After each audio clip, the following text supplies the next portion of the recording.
sometimes people want to say, no, we definitely don't experience reality the way that it actually is.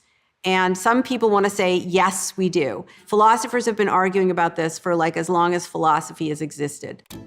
The question of, does your experience match reality, or are you really experiencing reality in its stark objective truth? And the answer is simply, not exactly. Reality for us is what we can sense with our sensory surfaces and what we can make sense of with the signals in our brain. The signals in our brain are as necessary for our experience of reality as the sensory signals that come from the world.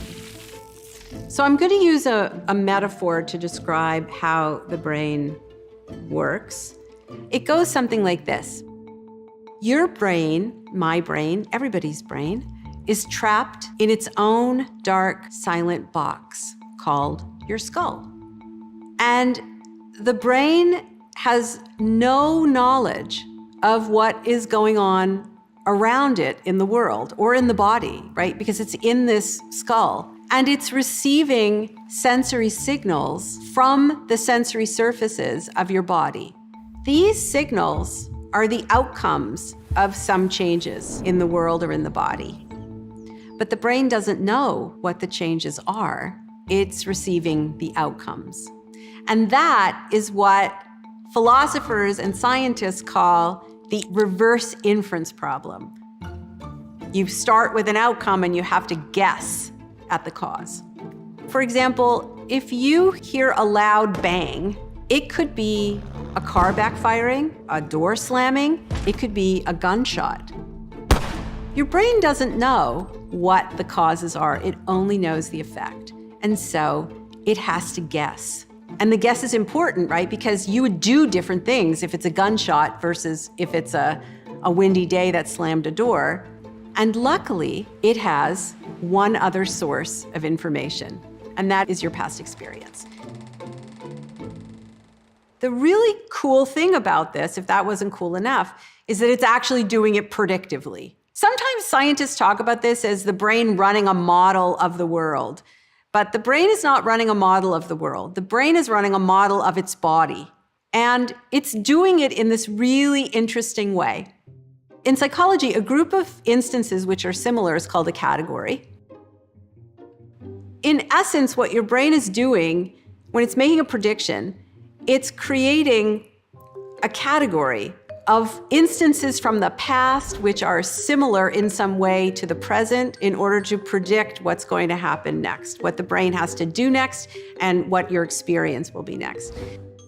And so when a human brain is creating a category, you have to ask, what features of similarity is it using? Is it these sensory and motor features? An apple is round, an apple is hard and crunchy, or is it these abstract features, abstract multimodal summaries of patterns of features? I could take a bunch of apples and I could say, well, these are good for baking and these are not good for baking. And these patterns, this summary, only exists in your brain. Because our brains are structured to construct categories based on the function of things rather than what they look like or taste like or smell like, humans can create something called social reality, which is where we collectively impose a function on objects that the objects don't have by virtue of their physical nature. So a really good example of this is money, little pieces of paper. We all agree that these little pieces of paper have a function of value. And it turns out that many things that we think of as being part of reality are actually like this. We can draw lines in the sand and create the borders of countries, which creates categories of people called immigrants and citizens. We can create governments because we all agree that certain actions, like making little tick marks, has a meaning to elect someone into a position that has certain powers. It's a form of social reality. In our lab, we work on the hypothesis that many psychological categories are forms of social reality. We impose a meaning on a scowling face that it did not evolve to have, but because we all agree that it has that meaning or that function in a particular culture, then it does.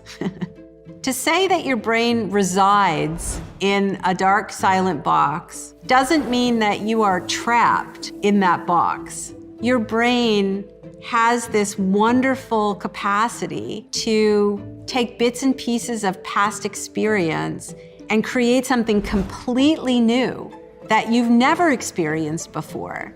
We call it imagination. That's a double-edged sword, right? Because our brains are so good at imagining and creating predictions that are not yoked to our immediate surroundings, sometimes we have a lot of trouble staying in the present.